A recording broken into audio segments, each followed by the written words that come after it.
A defining moment in Bruce Wayne's heroic journey in the Dark Knight trilogy is when he refuses to kill for Ra's al Ghul in Batman Begins.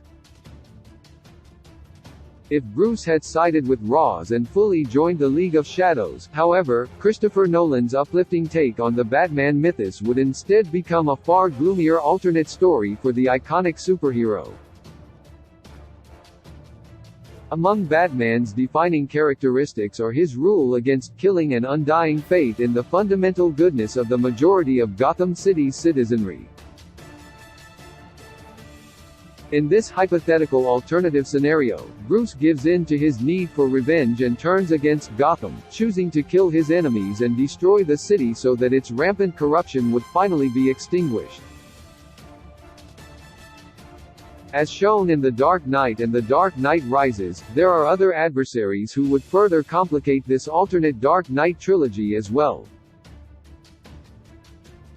Christopher Nolan's Dark Knight trilogy is a relatively grounded take on the Batman comic book mythos, which told a trend-setting slow-paced origin story, detailing Bruce Wayne's gradual process of becoming Batman.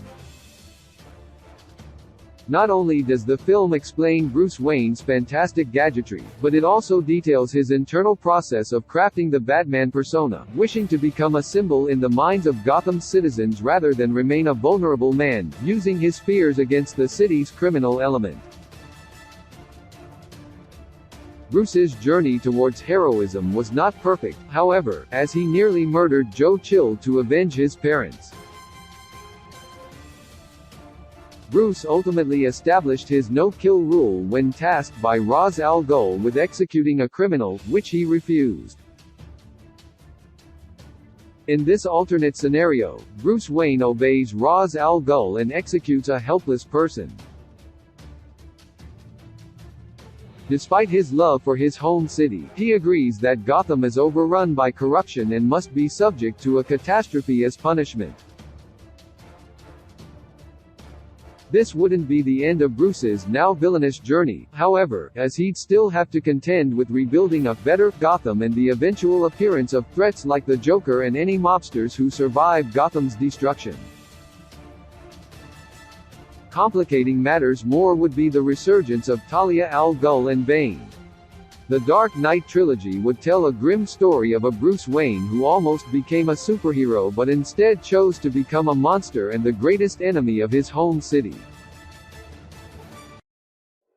Bruce Wayne never becomes Batman in Nolan's trilogy. Bruce Wayne would return to Gotham City, not with the goal of protecting it but instead facilitating Ra's al Ghul's plans to destroy it.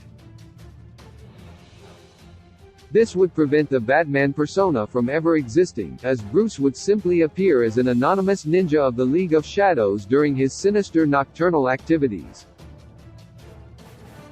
Bruce Wayne's chiroptophobia wouldn't be gone, however, and he'd likely still find a way to weaponize it as a leading member of the League of Shadows. Perhaps he'd wear a bat-like logo or otherwise leave the symbol behind as a calling card of sorts as he works to destroy Gotham, filling the city's citizens, corrupt or otherwise, with dread. Bruce Wayne's no-kill no-guns rules would be broken. Bruce Wayne would waste no time in taking over his family's company one way or another, which would inevitably result in him meeting the brilliant Lucius Fox, who'd show him Wayne Enterprises' mothballed technology intended for the military. From here, Bruce would become something of a Lex Luthor-like figure, as a seemingly respectable corporate executive with a hidden dark side and murderous intentions for his home city. With Nomex survival suits, memory cloth capes, and a plethora of other tools in addition to the tumbler, Bruce would weaponize his newfound arsenal and likely equip the rest of the League's ninjas with it, as well as himself, breaking his rules against guns and killing and rendering the League of Shadows nearly unstoppable.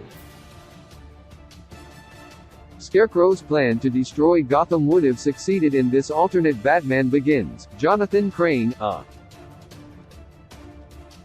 K.A. The Scarecrow, would be an ally of Bruce Wayne and the League of Shadows, poisoning Gotham City with his dormant fear toxin, which Bruce and Ra's would unleash on the city with Wayne Enterprises' microwave emitter.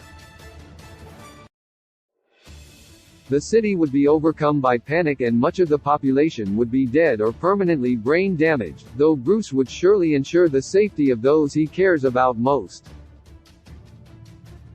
Alfred and Lucius Fox would be kept out of range of the toxin, though Rachel Dawes might not be so lucky. Bruce's childhood friend would likely be horrified by what he had become and either leave Gotham before it's destroyed or end up becoming one of its many casualties following the fear toxin catastrophe. How Joker the Dark Knight movie would be different in the aftermath of Gotham's destruction. Bruce Wayne would further maintain his altruistic facade and lead the effort to rebuild the city. Naturally, he'd still moonlight as a member of the League of Shadows and dispatch any burgeoning criminal elements with lethal force, be they surviving mobsters or newcomers.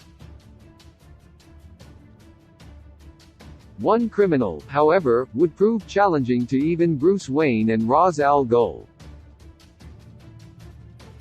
The Joker would likely still surface in Gotham and menace the city even as it tries to rebuild itself following the League's catastrophic attack. In this case, the Joker might end up becoming a more charismatic force, enticing citizens to join his gang as he goes to war with the League. The Joker wouldn't be intent on making Bruce break his already non-existent no-kill rule, opting to frame him as a hypocrite in other ways. The League of Shadows would be Joker's enemy, not Batman. The League and the Joker's followers in The Dark Knight would plunge an already devastated Gotham back into despair, with the destructive conflict likely claiming numerous innocent lives. What the Joker lacks in technology, he makes up with ingenuity, and while Bruce Wayne would almost certainly murder him, the Joker would likely break Bruce's spirit in the process. The Joker may reveal that Bruce is a member of the League of Shadows and that he helped destroy the city with fear toxin, making the city lose all hope in him. The Joker would likely kill someone extremely close to Bruce as well, in this case his mentor Ra's al Ghul, leaving Bruce in charge of a league whose existence is no longer a secret and would therefore be declared a terrorist group.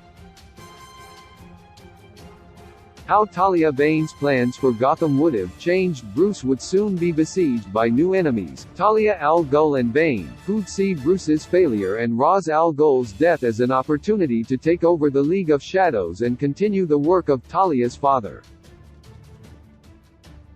This would lead to not only a schism within the League but also yet another devastating gang war, this time between Bruce and Talia's contingents of the League. Bruce's technological superiority would give him a significant advantage over Talia and Bane, but his despair over the Joker's actions may become a weakness that they exploit. Whether or not he's successful against Talia and Bane, Bruce Wayne's choice to become a killer in Batman Begins would mean that he fails to protect Gotham and has become the very monster that he'd once sworn to fight against.